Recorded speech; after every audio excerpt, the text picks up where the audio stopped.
This is a food processor.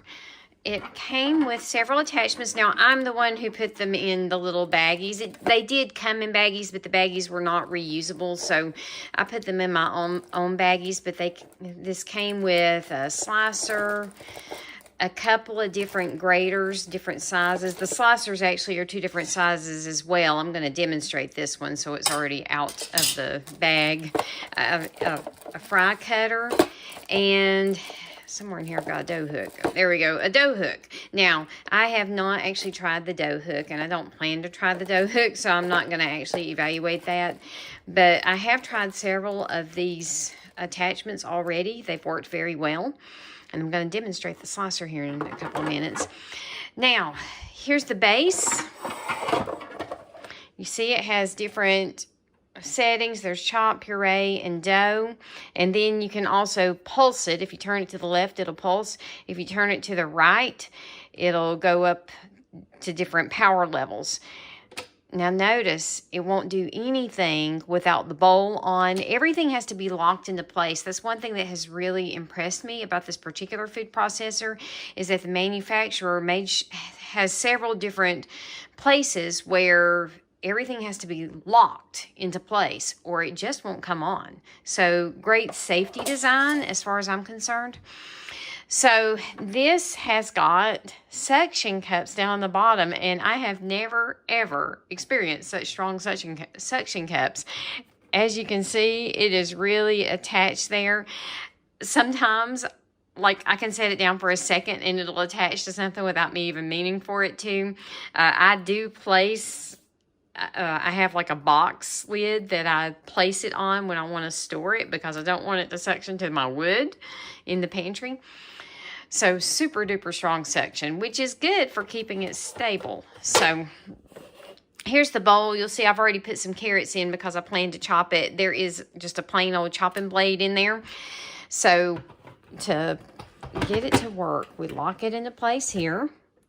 So that's step 1. Then it also has to be locked into place on the top. Now the lid has got kind of some different apparatuses. So it opens here. Well, you can just put things in the open bowl if you want to. If you're using the slicer though, you'll want to use this top part, and it opens a couple of different ways. So it can open up this way, and then again, that has to be locked into place. And then it has this little thing for helping to push the vegetables or whatever down. And then if you have a smaller vegetable, you can just use that one side. So several different options with that particular part. So this also has to be locked into place. So there's like 3 different ways it has to be locked into place. And now I'm going to turn it on.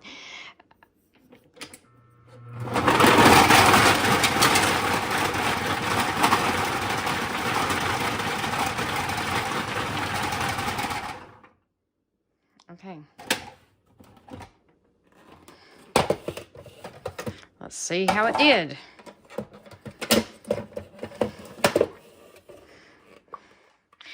The chunks are still a little bit big for me, so I'm actually going to put it back in again.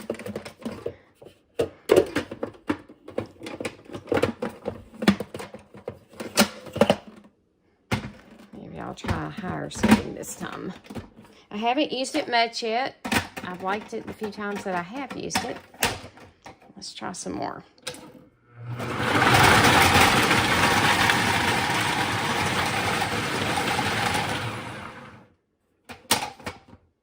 Okay.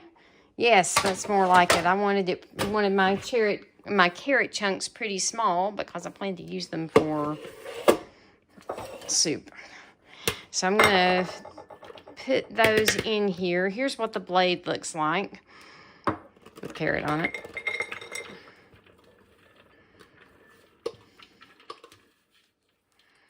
And for this demonstration, I'm not going to do a full cleaning of the bowl.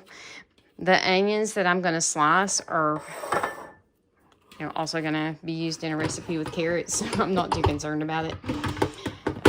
So anyway, we lock it in place again. Then This is the apparatus you use whenever you want to use the different blades. You have to, there's a nice little arrow here that shows you the correct direction to insert the blade. So it just goes in like that. It's pretty straightforward. And then, oh, I'm missing a part. Rats.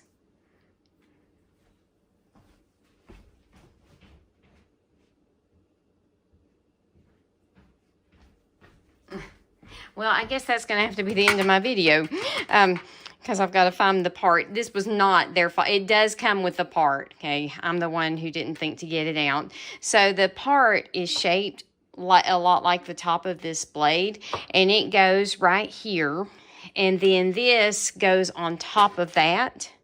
And then the bowl lid goes on top of everything. And like I said before, there are a couple of different configurations you can use depending on the size of the vegetables you're wanting to slice, to push the vegetable down into the blade, and then you wind up with sliced vegetables. When I finish all my chopping and slicing I'm actually preparing 2 different recipes today. So when I have all my slicing and chopping finished, I'll take pictures of everything so you can see how well it did.